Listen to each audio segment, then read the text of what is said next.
Hi guys, my co-host today, this beautiful orchid here. That's one of these type of miniature orchids that start to grow and becoming more some sort of medium-sized Phalaenopsis. And why I have it here with me today? Because we will explore the world of peloric orchids. So let's talk about peloria and peloric flowers, shall we? So I have a whole video talking about orchid flowers. I'll link it down below where I talk about the structure of the flowers and other details.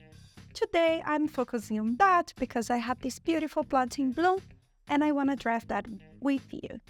So if you know a little bit more about orchid flowers, you know that we usually have 3 petals, 3 sepals, including the lip and all that. And usually orchids flowers, they are bilateral, they have bilateral symmetry, so you can always see that 2 sides of the flowers will look the same. But when we have a peloric flower, the thing's a little bit different, which means that instead of having 2 sides that are all the same, you can look into the circle. We have a symmetrical circle that will be all the same, so you can divide it in multiple parts. So there are different types of peloria inside the orchid world. You can see it in different flowers as well. You have peloria in cattleyas, you have peloria in other type of peloria in Phalaenopsis. But why we have peloria flowers? Actually, we don't have an answer for that. There is some peloria that happens naturally in the world because of the genus mutation. Peloria in Greek means monster because it's something very different than usual. So we have the usual flowers and we have the unusual flowers.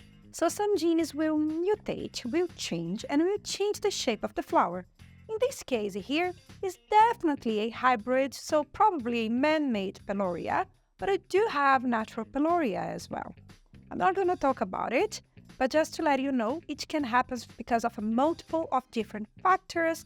We can have maybe some infection, we can have some environmental conditions, and that can encourage some peloric flowers to be formed. We have plants that will produce peloric flowers, but then when they are in other conditions, they might produce normal flowers. It's not the case of this one, it's always peloric, just to let you know. So, does anything change with my flower? No, nothing will change with this flower. It's just the shape, it's the way that it looks. Some people love peloric orchids, others not so much, so depending actually on your tastes. But nowadays you can find a multiple of different peloric Phalaenopsis in supermarkets, for example, at least where I live. We have big lips Phalaenopsis and we have Phalaenopsis with different shapes in their leaves. So this is a very common Phalaenopsis. I'm sure you have seen something similar, this purple and white.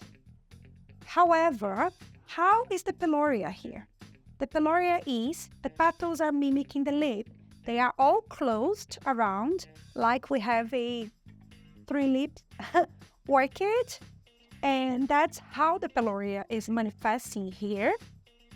It's trying to convince us that we have a big, large lip instead of being a normal type of orchid. I usually don't really love this type of peloria, but I love this plant for any reason. I don't know how to explain. It's different because it's a little bit closed off. I wouldn't buy a ton of peloric orchids. We have some actually cattleyas that I kind of like, but this one I found it's a little bit different. It's so nice, and it adds some variety to my collection. At least I can talk about peloria with you guys. I have this orchid for like 2 years now at this point, I think. And I offer it the same care that I offer to all my Phalaenopsis orchids. It's basically the same location. Remember that Phalaenopsis are very flexible in terms of light. They are also not finicky in terms of watering. From the moment that the roots turn gray and I water them, I'm potting into the same potting mix and I pot all of my orchids. And this one is growing super healthily as my other Phalaenopsis are, the same rate of growth. And in the future, I'm sure I'm gonna have even more flowers. It's the 2nd year that this plant rebloomed for me.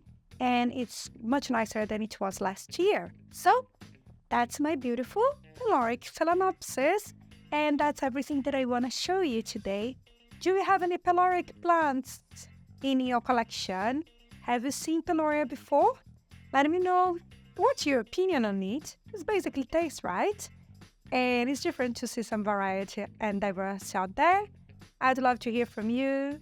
And if you enjoy this type of content, hit the like button, leave a comment down below, subscribe to my channel, and I hope to see you soon. Bye bye!